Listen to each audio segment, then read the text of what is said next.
नमस्ते दोस्तों, स्वागत है आपका आओ भाषा सीखे चैनल में। यहाँ हम हिंदी भाषा को आसान और रोचक तरीके से समझते हैं।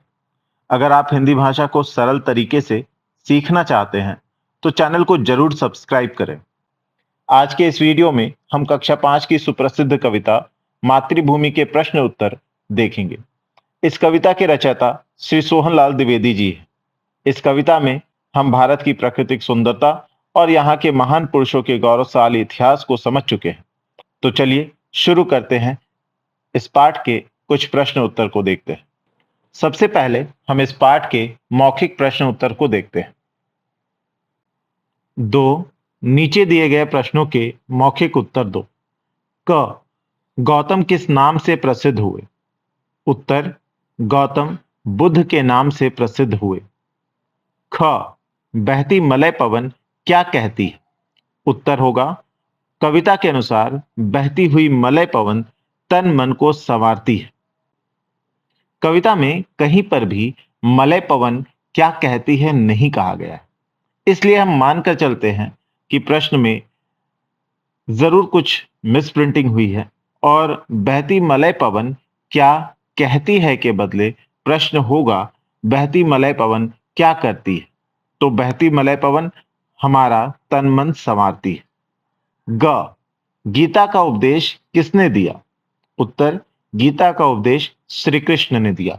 महाभारत के युद्ध में जब अर्जुन अपने सगे संबंधियों के ऊपर अस्त्र शस्त्र का प्रयोग करने से हिचकिचाते हैं, अपने कर्म से मुंह मोड़ते हैं, तब श्री कृष्ण ने अर्जुन को गीता का उपदेश देकर कर्म करने के लिए प्रेरित किया।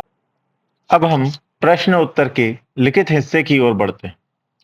3, सही उत्तर पर सही का निशान लगाओ। क, आकाश को चूम रहा है। विकल्प दिए गए हैं, हिमालय, भारत, पेड़, ईश्वर। सही विकल्प है हिमालय। आकाश को उत्तरी दिशा पे खड़ा हिमालय पर्वत चूम रहा है। ख, भारत के पग को पखरता है। एक, नदी, दूसरा हिमालय, तीसरा झाड़ी, चौथा समुद्र। सही विकल्प है समुद्र। भारत के पग को पकड़ने का काम समुद्र करता है। ग, रघुपति किसे कहा गया है? कृष्ण को, राम को, बुद्ध को, महावीर को। सही विकल्प है राम को। भगवान श्री राम का जन्म रघुकुल में हुआ था, इसी वजह से उन्हें रघुपति कहा जाता है। घ, अमराइयां कैसी है?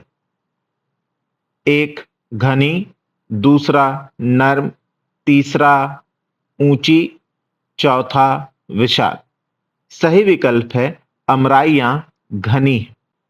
इन अमराइयों में ही कोयल कुहुक कुहुक कर हमारे देश की प्राकृतिक सौंदर्यता को और अधिक बढ़ा देती है।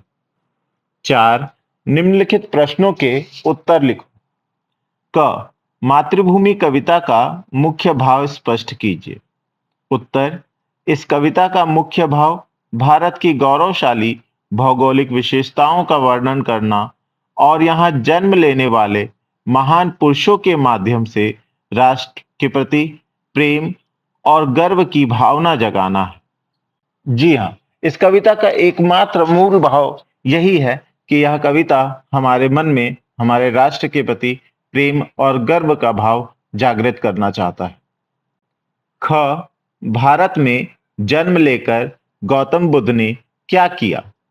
उत्तर, गौतम बुद्ध ने भारत में जन्म लेकर संसार को दया का मार्ग दिखाया और ज्ञान की ज्योति से जग को प्रकाशित किया। जी हाँ, भारत में जन्म लेने वाले गौतम बुद्ध को बिहार के बोध गया में ही ज्ञान की प्राप्ति हुई। इसके बाद उन्होंने पूरे विश्व को प्रेम दया का ज्ञान दिया। अगला प्रश्न, ग, मातृभूमि कविता में वर्णित प्राकृतिक सौंदर्य का वर्णन अपने शब्दों में कीजिए। कविता में भारत का सौंदर्य अद्भुत है। यहाँ भारत में हिमालय आकाश को चूमता है और दक्षिण में समुद्र चरणों को धोता है। यहाँ गंगा यमुना जैसी पवित्र नदियां बहती हैं, पहाड़ियों से झरने झरते हैं और घने आम के बागों में कोयल कुहुकती है। कवि ने भारत की प्राकृतिक सुंदरता का वर्णन कर हमें यह एहसास दिलाने का प्रयास किया है कि हमारा जन्म जिस देश में हुआ है, वह देश सुंदरता में विश्व में सर्वश्रेष्ठ है। घ जन्मभूमि या मातृभूमि से आप क्या समझते हैं? जन्मभूमि या मातृभूमि वह स्थान है जहां हमने जन्म लिया है और जिसकी मिट्टी, जल और अन्न ने हमारा पालन पोषण किया है। हाँ दोस्तों, यह बिल्कुल सही है कि हमारा जन्म और हमारा पालन पोषण जिस पावन भूमि ने किया है, वह कोई और नहीं, हमारी भारत भूमि है। इसी वजह से हम इस देश की मिट्टी को अपनी माँ के समान पूजते हैं और मानते हैं। अंगा, कवि ने भारत को पुण्य भूमि और स्वर्ण भूमि क्यों कहा है? कवि ने भारत को पुण्य भूमि इसलिए कहा है क्योंकि यहाँ महान संतों और अवतारों ने जन्म लिया है। इसे स्वर्ण भूमि इसकी प्राकृतिक संपन्नता और वैभव के कारण कहा गया है। बिल्कुल सही। हमारे इस देश में कई महान संतों ने और देवी देवताओं ने जन्म लिया है, जिन्होंने इस मिट्टी को अपने जन्म से पवित्र बनाया। इसी वजह से हमारे देश की मिट्टी को पुण्य भूमि कहा गया। कवि ने हमारे देश की मिट्टी को स्वर्ण भूमि कहा है। ऐसा इसलिए है क्योंकि हमारे देश की मिट्टी बहुत ही उपजाऊ है, जहां तरह तरह की फसलें पैदा होती है। कवि ने हमारे देश की मिट्टी को स्वर्ण भूमि बताया है। इसका कारण है कि हमारे देश का हर एक हिस्सा बहुमूल्य खनिज पदार्थों से भरा हुआ है, जिसकी वजह से हमारे देश की मिट्टी को स्वर्ण भूमि कहा जाता है।